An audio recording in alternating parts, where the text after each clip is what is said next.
प्यारे बच्चों, आज हम क्लास 9 की पुस्तक मेरे संग की औरतें पाठ का सारांश समझेंगे।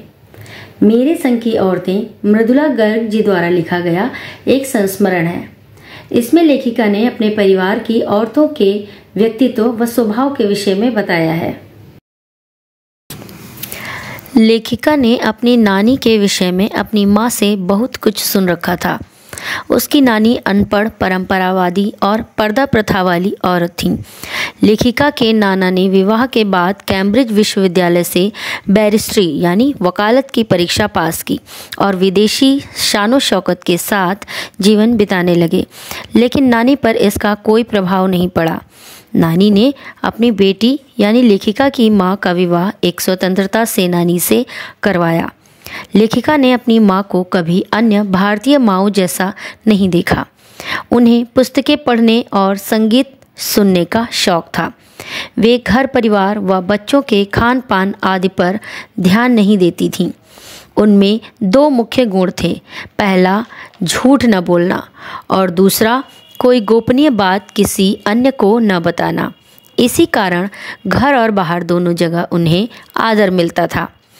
लेखिका की परदादी ने परंपराओं से हटकर मंदिर में जाकर मन्नत मांगी कि उनकी पतोहू यानी लेखिका की माँ का पहला बच्चा लड़की हो।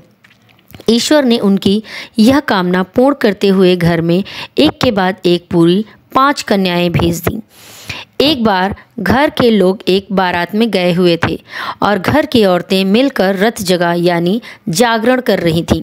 लेखिका की दादी शोर की वजह से दूसरे कमरे में जाकर सो गईं। तभी एक चोर की आहट से दादी की नींद खुल गई। उन्होंने चोर से एक लोटा पानी मांगा। दादी की जिद के आगे चोर को झुकना पड़ा और वह उनके लिए कुएं से पानी ले आया।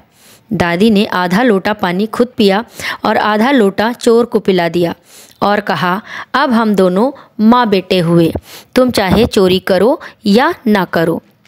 इस बात के असर से चोर चोरी छोड़कर खेती करने लगा।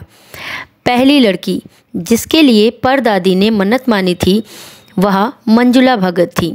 दूसरे नंबर की लड़की खुद लेखिका मृदुला गर्ग थी, जिनका घर का नाम उमा था। तीसरी बहन का नाम चित्रा था। उसके बाद रेणु और अचला नाम की बहनें थीं। इन 5 बहनों के बाद एक भाई राजीव था। भाई राजीव हिंदी में तथा अचला अंग्रेजी में लिखने लगी। बहन रेणु के विचार सामंतवादी व्यवस्था के खिलाफ थे। स्कूल से आते समय कभी कभी वह गाड़ी में बैठने से इनकार कर देती और पसीने से तर होती हुई पैदल ही घर चलकर आती थीं। लेखिका की तीसरी बहन चित्रा को पढ़ने में कम तथा पढ़ाने में ज़्यादा रुचि थी।